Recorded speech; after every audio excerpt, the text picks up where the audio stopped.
Dinggin ninyong lahat ngayon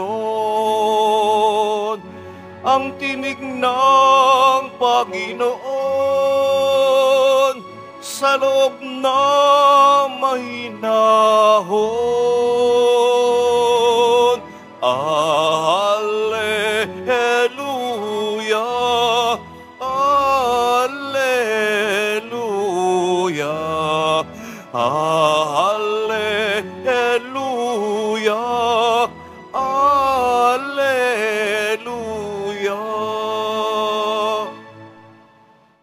Sumainyo ang Panginoon. At sumaiyo rin. Ang mabuting balita ng Panginoon ayon kay San Mateo. Papuri sa iyo, Panginoon. Noong panahong iyon nang makita ni Jesus ang makapal na tao sa kaniyang paligid, iniutos niya sa mga kasama na maghandang tumawid sa ibayo.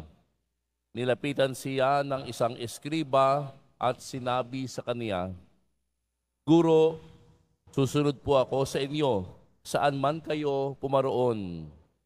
Sumagot si Jesus, "May mga lungga ang mga asong gubat, at may mga pugad ang mga ibon, ngunit ang anak ng tao ay wala man lamang matutulugan o mapagpapahingahan." Isa naman sa mga alagad ang nagsabi sa kaniya, "Panginoon, maaari po bang umuwi muna ako upang ipalibing ang aking ama?" Ngunit sinabi sa kaniya ni Jesus, "Sumunod ka sa akin at ipaubaya mo na sa mga patay ang paglilibing ng kanilang mga patay." Ang mabuting balita ng Panginoon. Pinupuri ka namin, Panginoong Heso Kristo. Isang mapagpalang umaga po sa inyong lahat. Tayo pong lahat ngayon ay tinatawagan ng Panginoon sa pagsunod kahit hindi madali. Alam niyo po, ang isang pagiging Kristiyano Katoliko hindi naman talaga madali. Ang pagsunod kay Jesus ay hindi talaga madali. Narinig nga natin sa ating salmon tugunan, tinig ng Diyos dapat dinggin kahit ng ayaw pumansin. Bakit po ba kung minsan ay parang hindi pinapansin ang tinig ng Diyos? Sapagkat hindi madaling gawin. Sapagkat inconvenient. Halimbawa, yung pagiging matapat, pagiging masikap, pagsasakripisyo, hindi madali ang mga bagay na ito. Subalit, ito ay panawagan sa atin bilang mga Kristiyano Katoliko.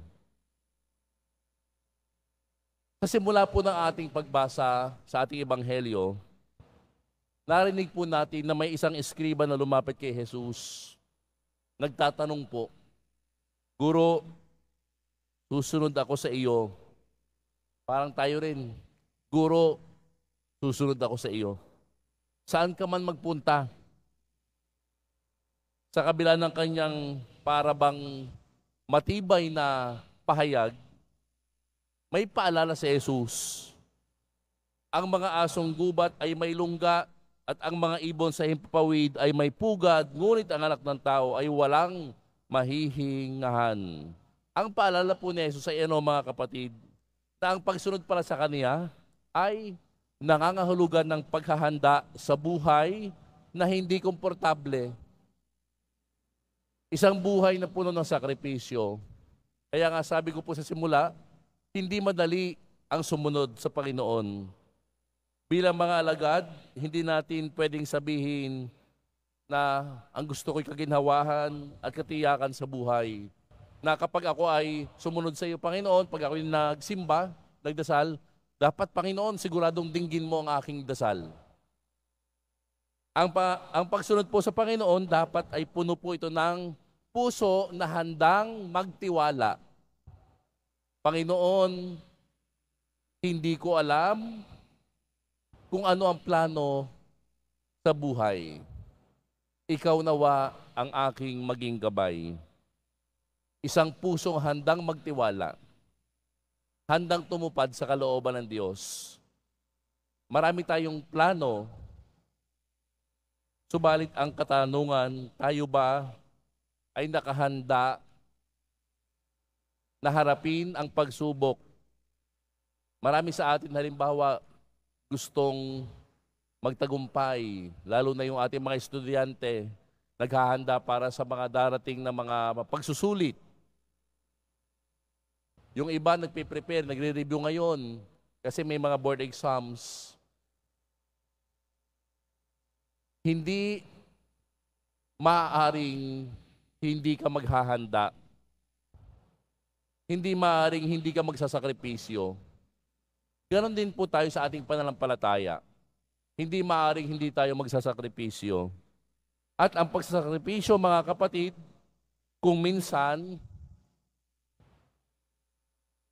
kasama dito ang pagsasakripisyo, maging ang pamilya mo. Ang iba sa atin ay mga volunteers. Sa halip na nasa bahay, nagluluto. Sa halip na nasa bahay, nanonood ng telebisyon, nagkakape. Kayo'y narito. Ito'y bahagi ng inyong pagsunod kay Jesus. Ang iba sa atin may mga trabaho pagkatapos ng misang ito, pero pinili ninyong magsimba ngayon dito. Bakit? Sapagkat kayo'y nakahandang magsakripisyo. Panginoon, itong kaunting sakripisyong ito, iaalay ko sa iyo.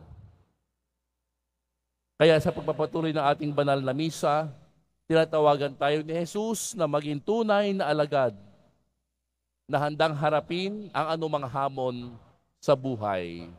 Kahit pa ito ay ang ating pamilya, kahit pa ito ay ang ating mga pangarap.